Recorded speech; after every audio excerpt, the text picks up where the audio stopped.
see. Yoav, I don't see myself. Am I in the right? I mean, am I cutting your my fine. hair or anything, or just fine? Yeah. You're fine, but you're on camera now. We're live. Welcome, Hi, everybody. Welcome, everyone. Couple minutes to go for the webinar. Already got 50 people in. Welcome to this emergency. The avian flu, bird flu. What's your preferred term in English, guys? Bird flu, avian flu? AI, I see you call it. So Either. Not to be confused with artificial intelligence, that AI. I hope not. Welcome, everybody. People are coming in, streaming in. Haven't seen from where yet, but welcome, and please, from Belgrade, Miroslav. Welcome, welcome. Please, everyone, if you'd like to, we'd love to hear where you're from and see where we're reaching around the world now for this emergency webinar. We'll get going officially in a couple minutes. I'm Jay Shofet, coming to you from my home in Tel Aviv. I hear rumors we might be told not to go into the office tomorrow. Things are getting Omicron-ish here. Good morning, everybody. Joy and John from Hyde Park in Chicago. I grew up near Hyde Park in New York, home of Franklin Roosevelt. Time we got here, still 2-3 minutes to officially starting. Anna the hiker from Fairlawn, wow. Florida, New Jersey, Egypt, Mohammed, Habib. Ahlan wa sahlan. Alan, Muhammad, Alan, good to see you, my friend. Greetings from Tokyo. Hello, Simba. Toronto. Sarasota, Germany. Yeah. LA, Atlanta, Mongolia. Hello from Mongolia. White Plains, my neck of the woods. Sufim, London, Beersheba.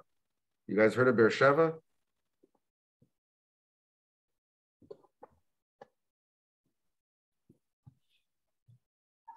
Nice to see everybody. Welcome to a webinar. About to get going on the bird flu that's so tragically affected wildlife here. We're going to have a really interesting hour discussion about it with a couple of our experts. Happy everybody could join us tonight. From Philly, from California, a couple people from Germany. Definitely a couple people from New Jersey, Moscow, Rehovot, Cape Cod, Barnstable, a couple people in Cape Cod. Oh, Larry in the beautiful Berkshire Hills. That is where I grew up, Western Mass. Don't know what the birding is like there, but maybe we'll find out someday from our birders if they're ever in the Berkshires. Ramat Gan and Bethesda, a bunch of people from Maryland, Calgary. Always good to hear. The UK, Herefordshire. I don't know if I'm saying that correctly, but hello, Jerry. Eilat, DC. One of my favorite cities, Newton. Lived there 3 years. Okay, everybody, we're almost on the hour here. Excuse me. Welcome. My name is Jay Shofet from the Chevra L'Hagarat Hateva, SPNI, Society for the Protection of Nature in Israel. Welcome everyone, one and all, to our webinar here. We're up to close to 180 people already and probably more on Facebook. Thank you all for joining us. This wasn't a previously scheduled webinar, but I want to say over the last week, we've been receiving lots of questions and comments from you all, from the public, from birders, from interested parties, and from journalists about what's going on here in Israel with this bird flu that is really a part of a huge world outbreak and probably the worst event we've had in Israel in terms of biodiversity loss of this magnitude. And we're going to deep dive into that tonight with a couple of our experts from the field. Dr. Yoav Perlman and Nadav Israeli. I'm going to turn it over to Alen Kassal, the director of our Jerusalem Bird Observatory, in just a minute, but we'll let Hi, Len. We're going to let just another minute or two, let people get on. Give me time to thank everybody for joining us and to thank our loyal volunteers in the United States and in Canada, in UK and in France, where we have local affiliates. You can make online donations to these affiliates to get tax-exempt donations to these, to our amutot, our NGOs in these countries. Thank you so much, all of you guys, and especially in the States and in Canada. Really a lot of stuff going on, interesting in a local level there in both places. We've had a lot of support over the past year and really appreciate it.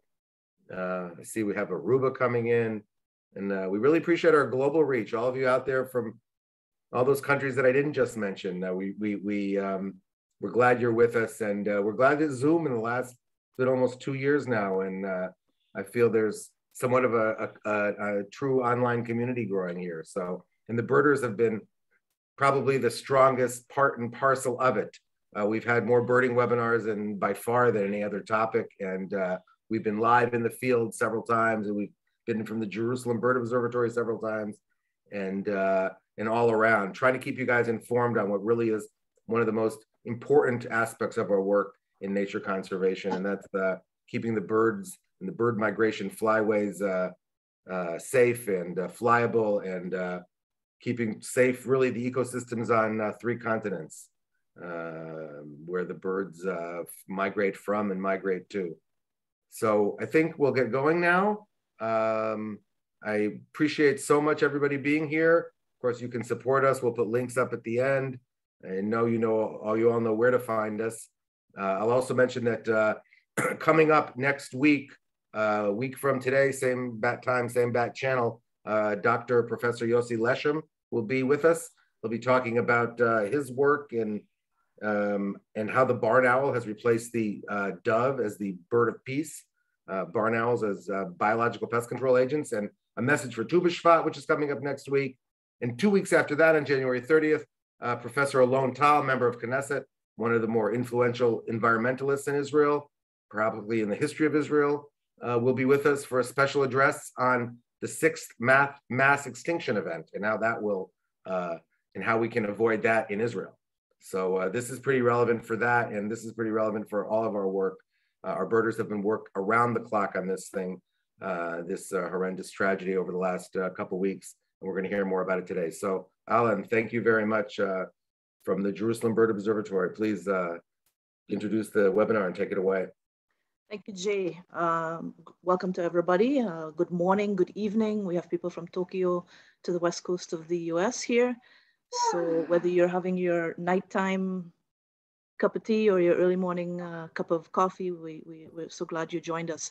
Tonight we are having a special broadcast to deal with the Hula Valley bird flu crisis that we've had. And we've had so many questions from all our supporters around the world. What's going on? How can we help, etc. That we decided to do a broadcast to include you all in what's going on. Tonight, we're going to have Dr. Yoav Perlman, the new director of BirdLife Israel, joining us, and Nadav Yisraeli, who is the northern manager for BirdLife Israel, and directly involved with what's going on in the Hula Valley. And I would like to thank Tzvika Yador for his continued support of our webinars. We've had 2 years of webinars so far, lectures live in bird watching from the field, and we will be continuing throughout the spring season to bring you more from Israel. So Dr. Perlman, let's start with you. Thank you very much, Alan and Jay, for the introduction. Thank you. Wow, almost 300 people on this Zoom. Amazing. Thank you for joining. Yeah, so it's a special broadcast. I must say that our initial response was not to be very public about it. We'll talk about it later, but there are a few government agencies who are deeply involved in this crisis management, and we sort of left the stage for them. However, as Alan introduced, there have been so many people from all over the world reaching out to us and asking for more information, asking important questions. And we thought it's a good opportunity to sort of break our silence and address some of the burning issues, tell some of the background and talk about the crisis itself, and also look a bit into the future and ask some questions, open-ended questions at the moment.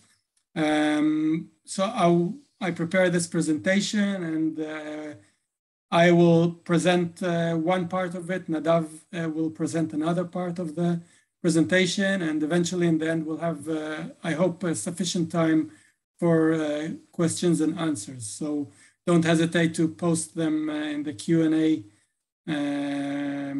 chat box, and Alan will go through them.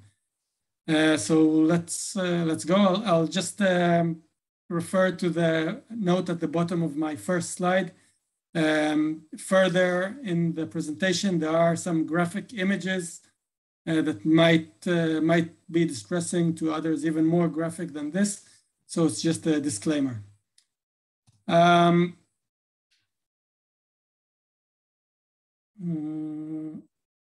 One presentation, let's go.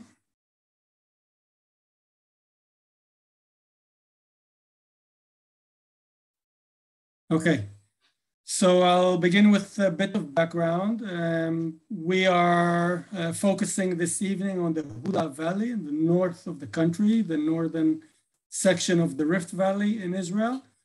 Until the 1950s, there was a huge lake there called the Hula Lake. It was one of the most important wetlands, maybe globally, but certainly regionally. Very, very, very important. And in the 1950s, a few years after the State of Israel was founded, the Hula Lake was drained, land was reclaimed. From our perspective, nowadays, it seems like a very controversial process, maybe one of the worst ecological decisions ever made in Israel. But anyway, that was done. As a result, we lost quite a few breeding bird species and other animals too that became extirpated during the 1950s. However, in 1992, after different changes in how the agriculture is managed and serious proof that the main reason for the land reclamation to provide more land for agriculture, that whole campaign wasn't successful enough. A small fraction of the original lake was reflooded and restored, and it was named Agamon Hula. Another important change that happened during these years is that the agriculture shifted from mainly cotton to peanuts and corn that grow in the fields surrounding that wetland. Another important change that happened globally in Africa.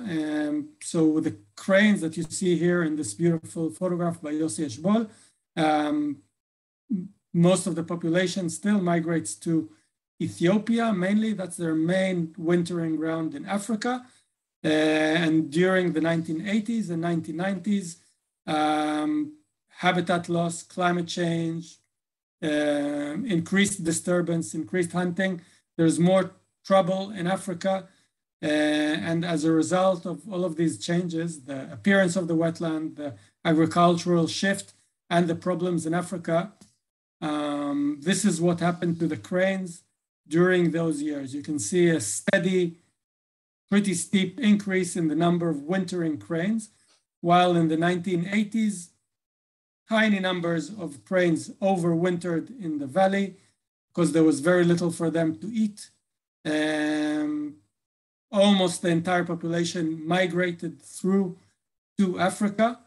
You can see that during the 1990s and 2000s, there's a significant shift in that ratio. More and more birds stay overwinter in the Agamon Chula, and fewer birds migrate onto Africa. Climate change, of course, continued to that with milder and milder winters.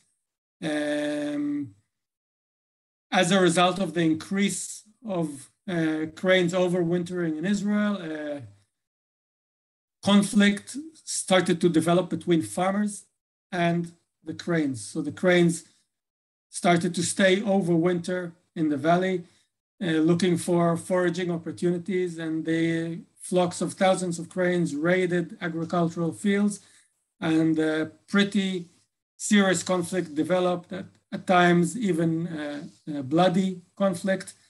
And eventually a few organizations got together, landowners, farmers, to try and come up with a solution. And eventually the Crane Project was launched in the 1990s, and feeding started in 1998. And the feeding of cranes, mainly with corn,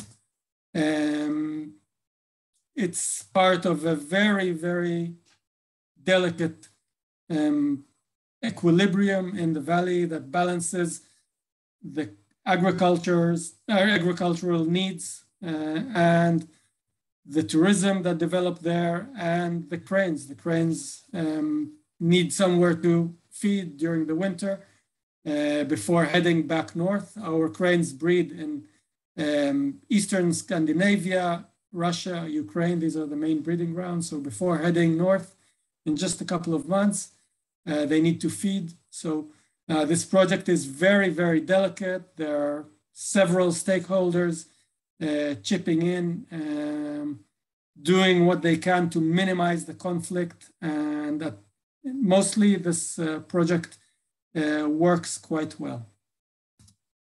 It must be stressed that the Agamon Chula and the Hula Valley became very important after the reflooding of the Agamon Chula, not only for cranes, but it's an entire ecosystem that developed. Cranes die even without avian flu, and the eagles that you see here, Eastern Imperial Eagle and Greater Spotted Eagle, globally important populations of them migrate to winter in the Hula Valley, and their main occupation, their main food source is waiting for that one or two poor cranes that don't make it through a cold night, and they feed on them. So that's one example, and of course, many other birds and mammals that use the rich habitats of the Agamon Chula and Hula Valley. It's a wonderful place to visit. I saw many names of participants here who have visited the Hula Valley in our festivals. It's really a wonderful place for wildlife and for birders. I will pass on to Nadav from here. Thank you, Yoav. Hello, everybody. My name is Nadav Israeli. I work for BirdLife Israel in the northern part of Israel, mainly in the Hula Valley, Carmel Coast, and Bet Shean Valley area. In the beginning of, in the middle of this December, last month, I started getting messages from friends, birders who've been to the area of the Hula Valley and saw a lot of dead cranes. At that time, they told me, I asked them, what is a lot?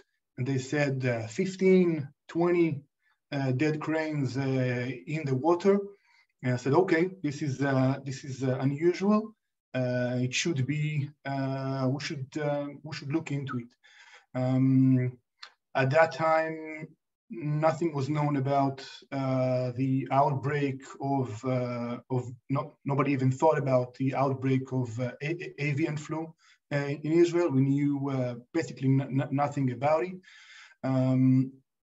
So we started to notify the authorities in Israel, mainly at that time the National Parks Authority, and 1 or 2 days later, they send their head veterinary to take samples. During those days, we continued to see more and more cranes dying in the Hula Valley, mainly in the Agamon Park, but also in Hula Nature Reserve, which is about 5 kilometers to the south of the Agamon Park, and also in one fish farm, which cranes used to use for the roost. So 1 or 2 days later, the outcomes of the samples came out and ensured that this is avian flu, bird flu, H5N1, highly epidemic, highly deadly strain of avian flu. But at that time, we already saw that in the field. I mean, few hundreds of dead cranes just lying in the area. Most of them in the water, where they are in the water of the Agamon Park, where they are roosting at night. At that time, also news of avian flu cases in poultry, turkey, and chickens started to show in Israel. Yoav, can you turn the slide, please? Yoav, slide. Okay. Yeah, it escalated quite quickly. A few days later, we already started to see this kind of sites. This is part in the north part of the Agamon Lake. It was a very windy and rainy week when this outbreak started. So the wind coming from the south, blowing to the north, just drifted not all, but a lot of the dead cranes to the shore, and they just stuck on the very shallow water and mud. Why it escalated so quickly? This is, I think, this is the nature of such an outbreak. The cranes are in a high density in the Hula Valley. Just in December 14th, just 1 day before this outbreak started, we counted cranes in the roost in the Hula Valley.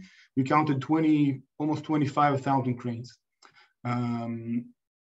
And so most of the birds we saw dying were cranes. We saw very few other birds from different species.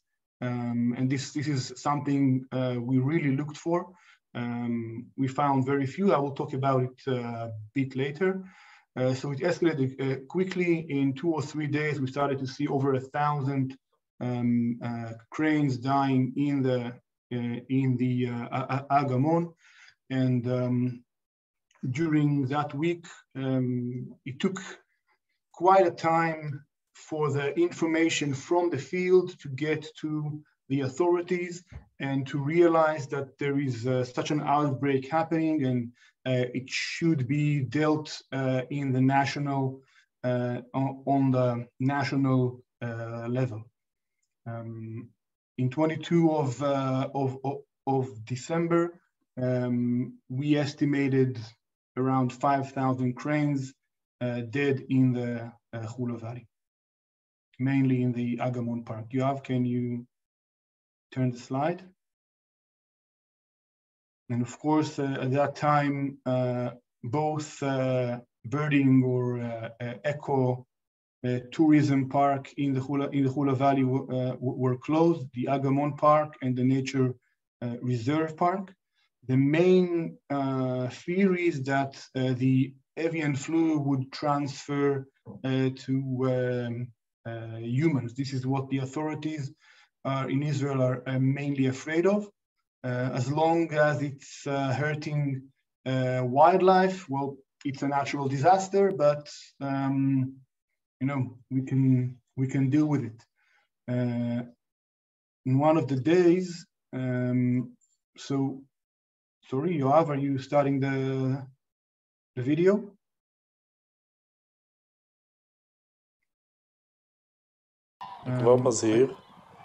Okay, so this is a video that was taken on one of those days. Amir Balaban, our colleague, maybe you can... Amir Balaban, our colleague, came to the Hula Valley to take this footage, and you can see the cranes just standing in the water. The avian flu is affecting their neurology. They lose coordination, they lose orientation, they get very weak. Some of them just lie down in the water ולא רק הגורים, כל מי שנמצא במים וכל מי שניזון מהבגרים. שפעת העופות פוגעת בצורה מאוד קשה. הרבה מהגורים מגלים כל מיני סימנים נוירולוגיים מאוד מטרידים. Other birds just continuing with their lives among the cactuses, among the dead cranes. הצפי הוא שבשבועות הקרובים המצב ילך ויחמיר. מאוד מאוד מקווים שהמחלה תידח לבד ושהנזק לא יהיה הרבה. Yoav, maybe you can stop the video and I will...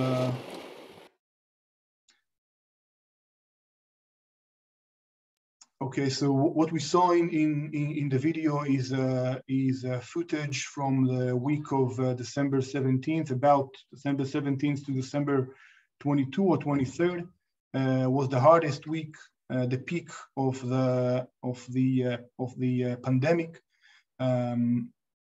And Amir was there taking the video. What you can see is that most of the other birds just continued with their lives among the carcasses of cranes. Just there were glossy ibises and coots and mallards just continuing with their daily doings.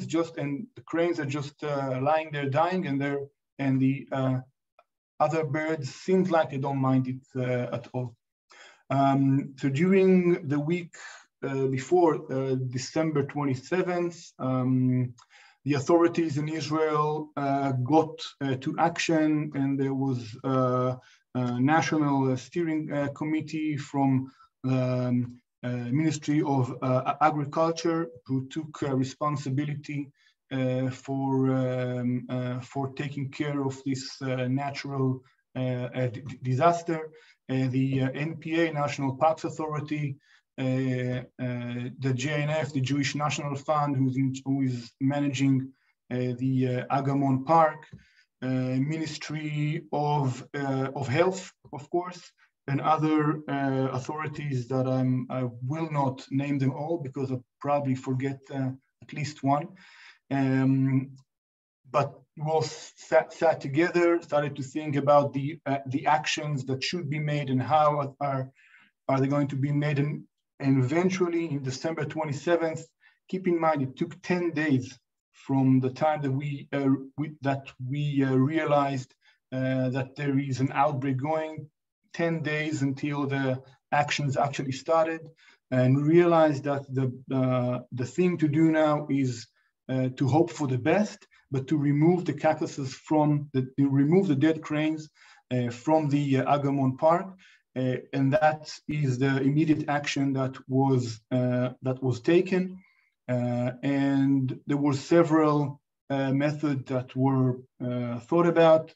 Eventually, the water level in the Agamon is so low, so shallow, that there was no other option but to actually walk in the shallow in the shallow muddy water with this little boats, or not sure how you call them, and they just the workers simply took the dead cranes from the water, put them on the boats, and then dragged them to the shore and took them off, and then into special cases. It was a lot to do with how the workers should be treated, and what should they wear, and what safety measures should be taken to protect the workers, and where the carcasses are going to be taken to. What's the best way I'm to... Sorry, Nadav, I'm jumping in here because there were many questions asked in the Q&A about the danger from avian flu to humans. So maybe if you could, I mean, this is a good opportunity just to mention from what the people of the Ministry of Health said, since 2003, there were about 1,600 cases around the world of avian flu transferred to humans. That's not a lot, and mainly from very close contact between infected birds and the humans. Basically, people who worked in chicken houses, or actually stayed a long time, or even slept in one place together with infected birds.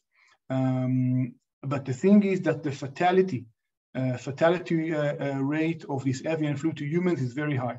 It's up to 50% fatality. So out of these 1,600 cases, over 800 ended in death, unfortunately.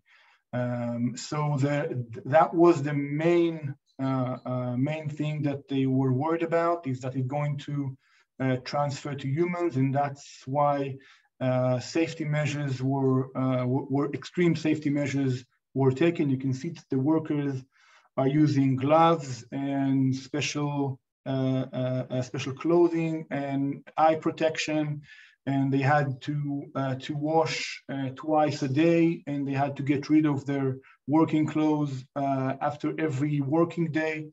It was quite strict. So during the work of removing the dead cranes, more cranes were dying, but we could, very, very cautiously say that the rate of dying decreased. So there were like 2 or 3 peak days of dying, and then it started to decrease. The role that BirdLife Israel played in this project, in dealing with this natural crisis, was first of all was the heads up, ringing the bells, saying that something is going on that should be addressed. I was doing daily monitoring in the Hula Valley, in the Agamon, and in other places, to try and count how many dead cranes, how many cranes and other species died every day, to try and monitor the how quickly is this outbreak advancing, and is it transferring to other species as well. We also used the national network of bird watchers, natural photographers that we have, to try and get information from the field of any not injured but ill-looking birds, especially cranes, but also other species, and to inform as soon as possible to the Nature Parks Authority rangers, so they could get there, take a sample if possible, and remove the dead bird from the field. We also interacted internationally with colleagues from around the world, sharing information and trying to get as much as information that they have on outbreaks in other places that Yoav will talk about soon. And we took part in the National Steering Committee to almost every day try and be on the pulse of what's happening. One of the things we are especially worried about is the transfer to other species, especially species that are feeding on dead cranes, like Eastern Imperial Eagle and common buzzards and other raptors. This is something we are worried about. So far, we did found a few raptors that came out positive with H5N1, including this common buzzard found and sampled by Dr. Moti Charter from the Haifa University, and also common kestrels.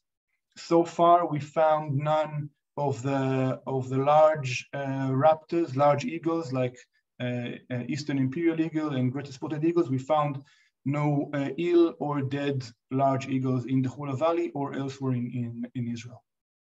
It doesn't mean that they're not there, but we haven't found them. You can see the geographic spread. Almost the entire north half of Israel had cases both in wild birds and in poultry. I think we can move on, Yoav. Other species that were infected, that were affected, like this Eurasian kestrel on the right and the great white pelican on the left, some great white egrets as well, and great cormorants. But we're talking about smaller numbers. I think the most that were affected were great white pelicans with less than 20. So the big impact was on common cranes, with estimations now between 6,000 to 7,000 common cranes found dead. Back to you, Yoav. Thank you, Nadav. It's really important to hear your personal experience during those days. You were really in the core of the action there. I know there were some very difficult days for you, but I hope that we can move on from there and look forward. So just to elaborate a bit on the global context of this outbreak in Israel. So it took us some time to figure out that our outbreak here in the Hula Valley was not a surprise. The only case that actually reached the media was what you see on the right-hand side of the screen, an outbreak of barnacle geese in Scotland, estimated to have killed around 4,000 barnacle geese in a few RSPB reserves around the Solway Firth. I think that's the only case that reached the global media. But as you can see from the map on the left, the outbreak is quite widespread around Northwestern Europe. Just to clarify the symbology, so in blue rectangulars are wild birds and red circles, poultry. As you can see, there are cases mainly in Northwestern Europe, UK, Netherlands, Denmark, Germany, Belgium, quite widespread in that area. So it could have been assumed that birds migrating south in autumn or in fall and heading towards Israel would carry the disease with them.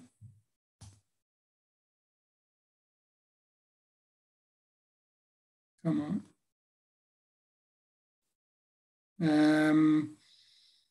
It's interesting, again, in hindsight, to understand that, at least in Israel, the first cases appeared in the poultry industry. You can see here 2 cases in October already. They didn't become breaking news, didn't reach the media, but in hindsight, we got this information. And only later, in the 30th of November, first cases in wild birds appeared. This is the pattern that we have observed in other previous outbreaks in previous years in Israel, that the disease starts in the poultry industry and then hops through water, through food, to wild birds. We never had such a huge outbreak before, but in the smaller cases that we had in the past, this was the pattern. As far as I know, there hasn't been an official investigation about the actual source of this outbreak that hit the cranes. I'm referring to a question asked by Thomas. I know that samples of the virus were taken, and I'm sure that they will be analyzed genetically to try and identify the actual source, whether it arrived from wild birds migrating to winter in Israel, or perhaps it arrived from the poultry industry and hopped to wild birds. Both, at the moment, both explanations are plausible, in my opinion. I just want to note, if you look at the timeline, in mid-October, there are very few cranes in Israel, and you can see that the first outbreak in a turkey farm in Israel was in October 11. Very few cranes at that time in Israel. Cranes arrived to Israel at the second half of October. Sorry. Sure.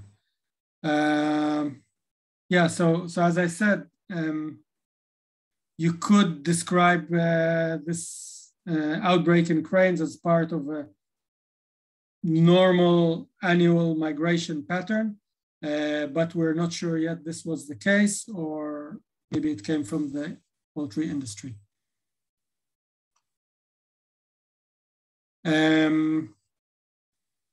As Nadav mentioned earlier, it is not a big surprise that as soon as the outbreak started within the cranes in the Hula Valley, it spread very, very quickly. The cranes, it's part of their nature to congregate. They always congregate in very dense scenarios. They congregate and concentrate when they feed, and they concentrate during their roost at night. They usually roost inside the water in the Agamon Hula, always in very close proximity to one another. So it's not surprising that this disease spread very quickly among cranes.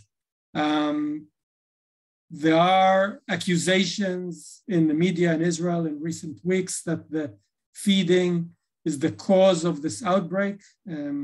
I think that's an unjust accusation. The feeding certainly accelerated the outbreak in Israel.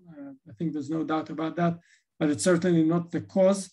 And we'll talk about the consequences in a minute.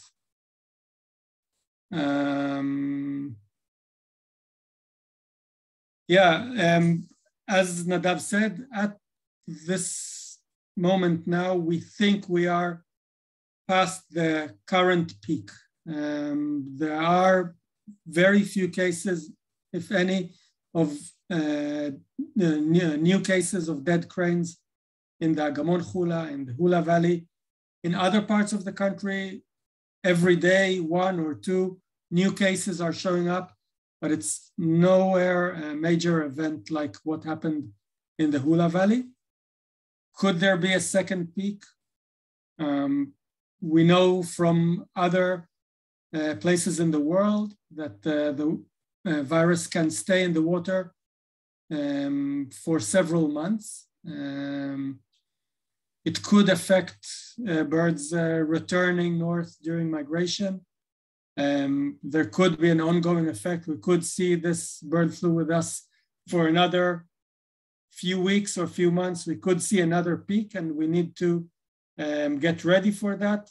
There have been already some important lessons learned about the speed of the response, or the lack of speed of the response of some authorities to start and clearing the dead cranes. I'll just stress the importance of this action, because as long as dead cranes are lying in the water, they increase the infection rate because they continue to spread the virus inside the water. And also they increase the risk for scavengers to feed on the cranes. So I hope that there isn't another outbreak this winter, but if there is, I hope that the authorities will respond faster.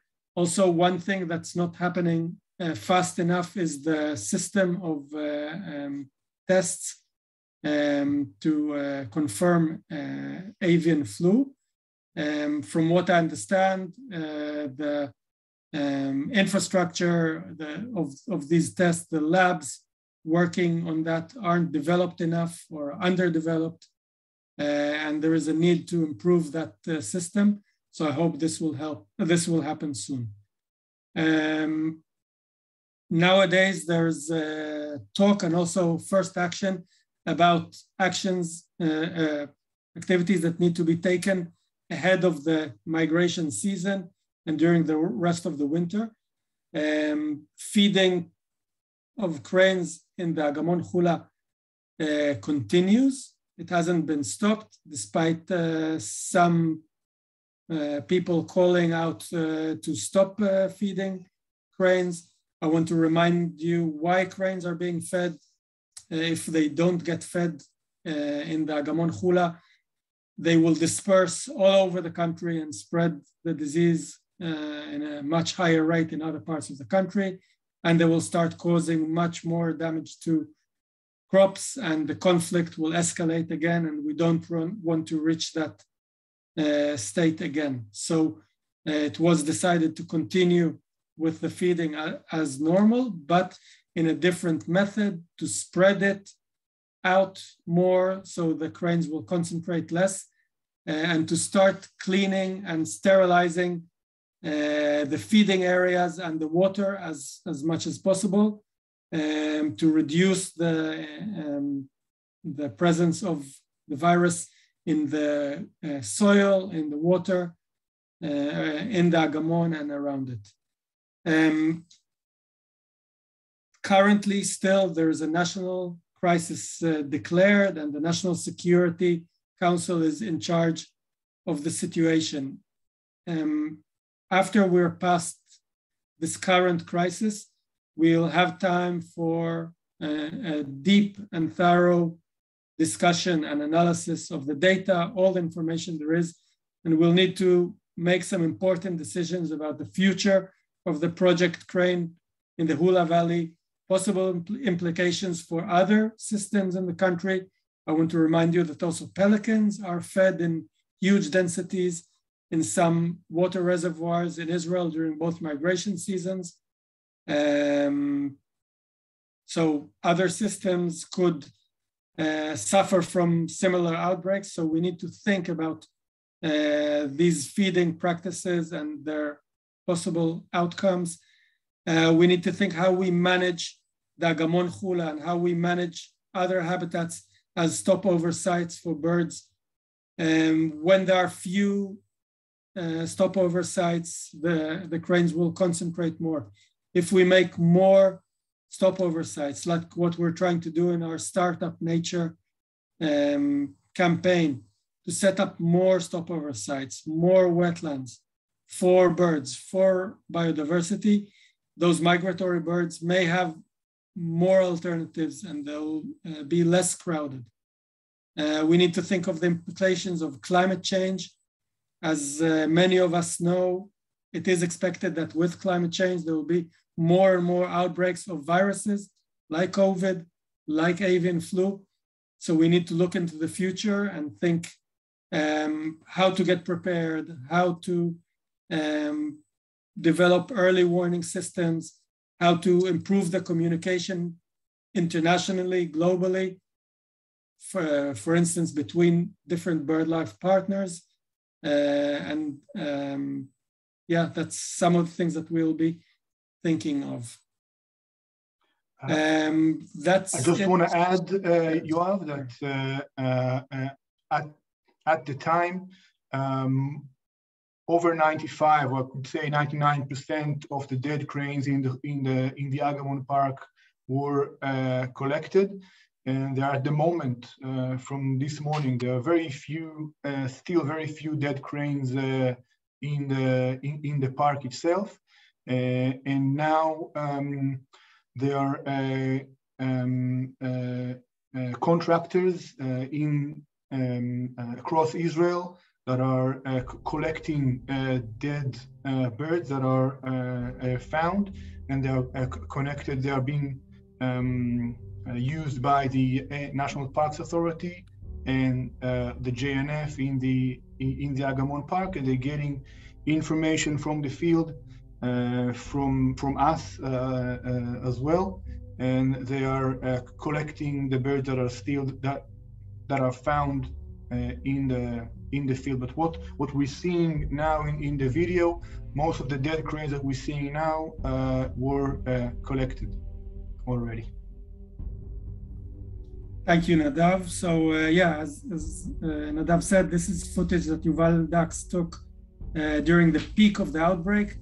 The Agamon Chula looks clean now, and hopefully it will return to be a wonderful place to visit. It seems like our skies are opening up again, fingers crossed.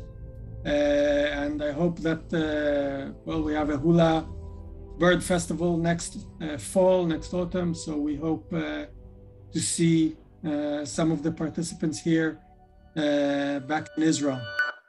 Yeah, so we are done with the presentation here. Again, thank you to Tzvika Yador for supporting our webinar series.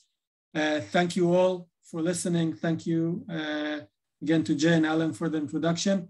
Please, as Jay said in his introduction, your donations are always important for us. They're vital for our work, for the work that we do on the ground, including the work that we did and we still are doing as part of this bird flu outbreak.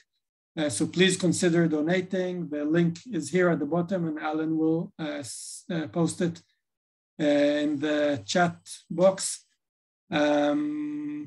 Yeah, I think we have time for some Q&As. Yes, please. I want to just say thank you guys, but please everybody, we have another 15 minutes almost left of very informative, a continuation of a very informative presentation. Really, Nadav, Yoav, thank you very much. And one of our goals was to kind of reduce the pressure on you guys from answering a million questions all day at work. But from the amount of questions we have here and the time we have left, I think you're still going to be answering questions afterwards. So sure, so no problem. Alan, why don't you just go, because I know you've been answering a lot of them on the chat, but there's a lot on the Q&A. So go for it. Thank you. Yes, absolutely, and we'll try to get to stuff, and obviously on Facebook and so on. We'll continue to try to answer after this presentation is done. So Yoav and Nadav, there's a lot of questions about treatment. Is there a treatment to this? Is there a vaccine that can be given? Can something be done with adding something to the food? I know this is not an easy question. Yeah. The short answer is no. Yeah. Within the poultry industry, that the bird flocks are contained. There is talk about some actions that can be done to protect farms from bird flu, but in wild bird, in scenarios like in the Agamon Chula, that birds come and go and fly and come back, it's impossible to apply any of these actions, unfortunately. And do we know if the surviving cranes are immune or still have the possibility of transferring this through migration? Birds carry bird flu all the time, not only during outbreaks. We know that cranes did recover. I saw in the participants list Professor Ran Natan from the Hebrew University. He has tagged cranes in the Hula Valley, and he knows from his data that some birds got ill and actually did recover. So that's a tiny sample, but we saw that in the field as well. So we know birds can recover from bird flu. They will migrate back carrying bird flu. I think there's not much we can do about it. It's part of the natural system. Bird flu is in all natural systems. Typically, the outbreaks are in autumn and winter when the temperatures drop and the conditions for development of the flu get better. And the cases diminish when the temperatures go up. So it's a part of an annual cycle. And we do expect to see bird flu. I hope that not in such huge magnitude like happened this winter, but we do expect to see bird flu in the future, like we saw it in the past. In the last 15 years, there's bird flu in Israel almost every year, and globally, of course, almost every year there's a major outbreak in a different part of the world. Can you go back to just estimating how many of the cranes have died and what percentage of the population it's been? And there was a question about how do we count the cranes before the outbreak happened, and how do we know, what percentage has been affected? I will take that, Yoav. We counted, the last count we had was about 25,000 cranes in December 14th. And estimations are now between 6,000 to 7,000 cranes that have died. Maybe more, maybe cautious, we can say 6,000 to 8,000.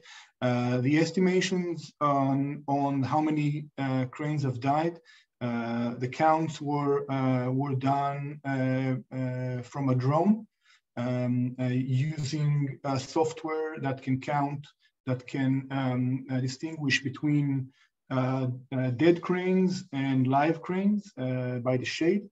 Live cranes that are standing, they have a shade on the water, and dead cranes that are lying down have no shade. And this is how the counts of dead cranes were done. Counting while collecting was impossible due to the way it was done in the field. That would have been the best way. Just count every crane that was collected, but because of the way it was done, it wasn't possible. So we're staying with the estimation of 6,000 to 8,000 cranes that have died out of 25,000 cranes that were in the Hula Valley before the outbreak started. Thanks, Nadav. One of the next questions that several people have asked is about the water flow in the Hula Valley. Can this be transmitted to other parts through the river outflow? And is there a way to treat the water to stop it spreading?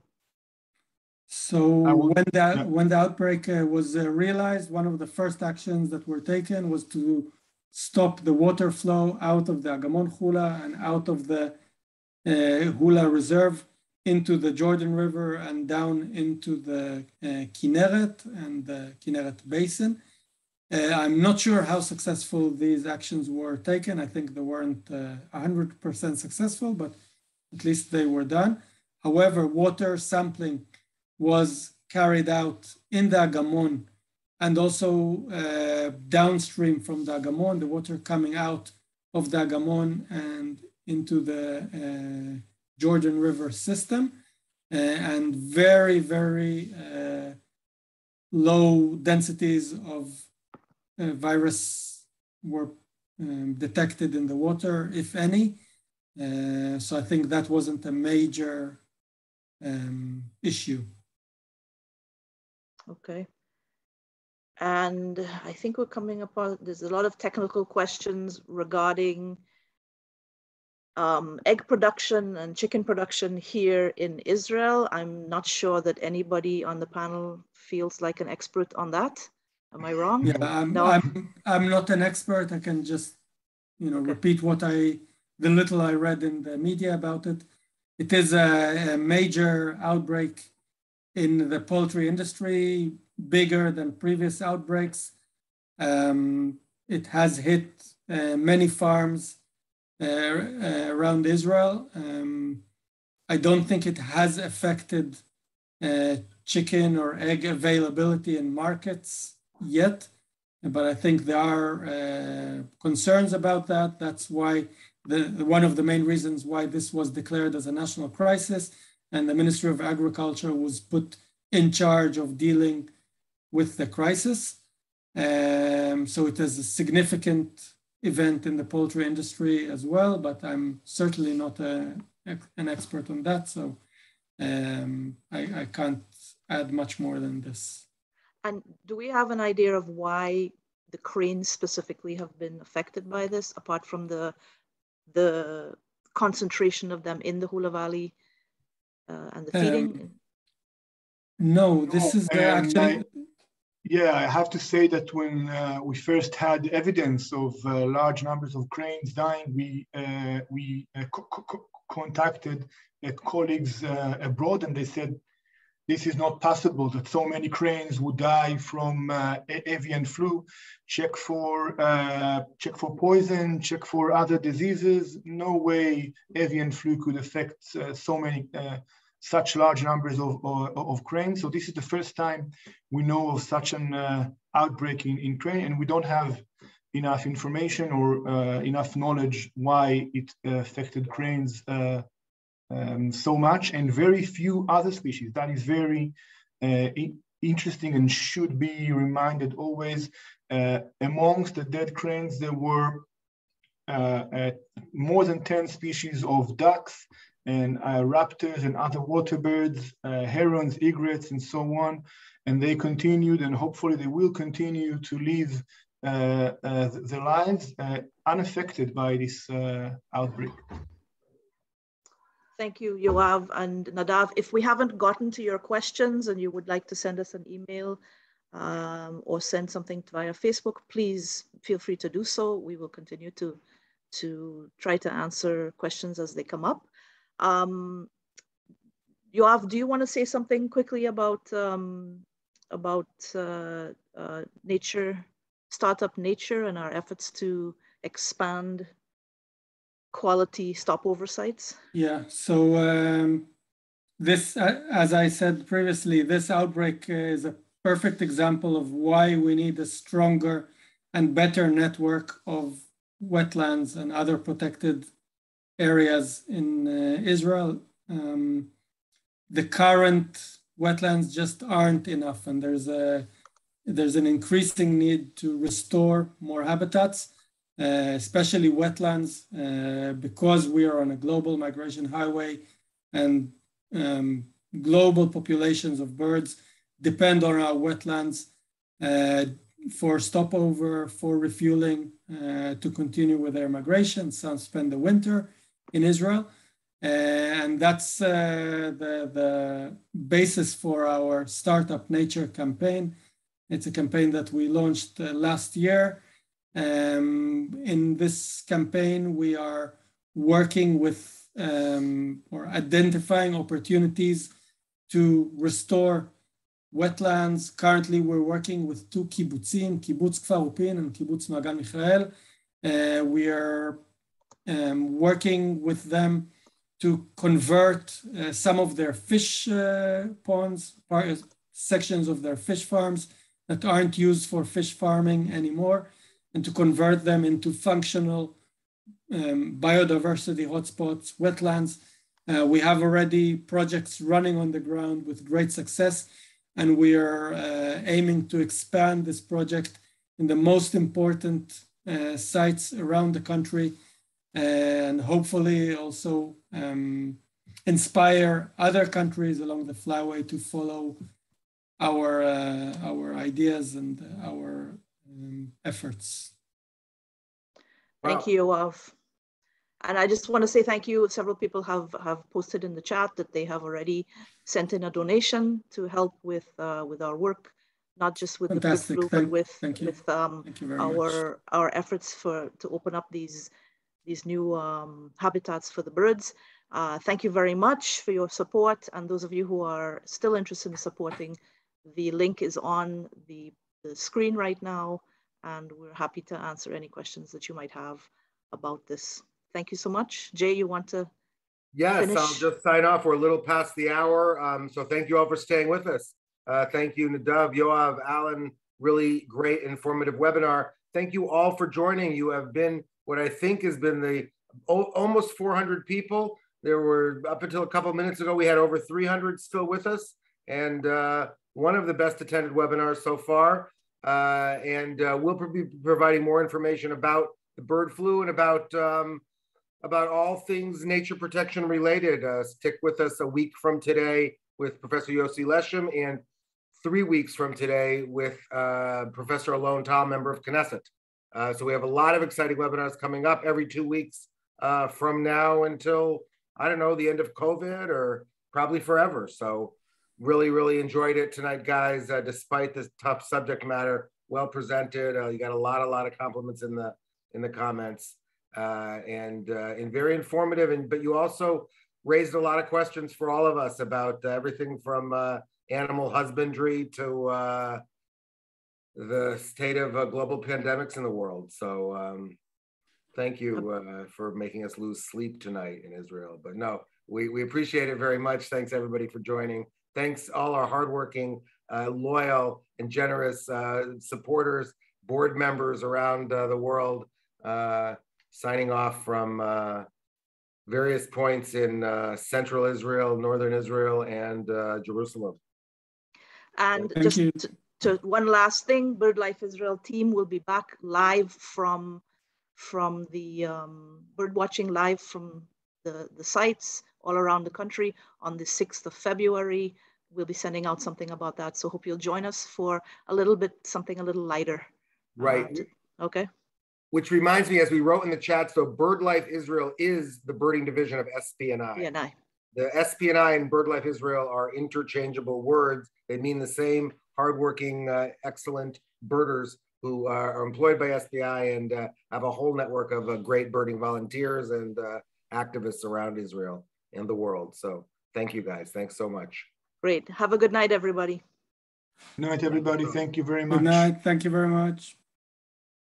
Alen, can you?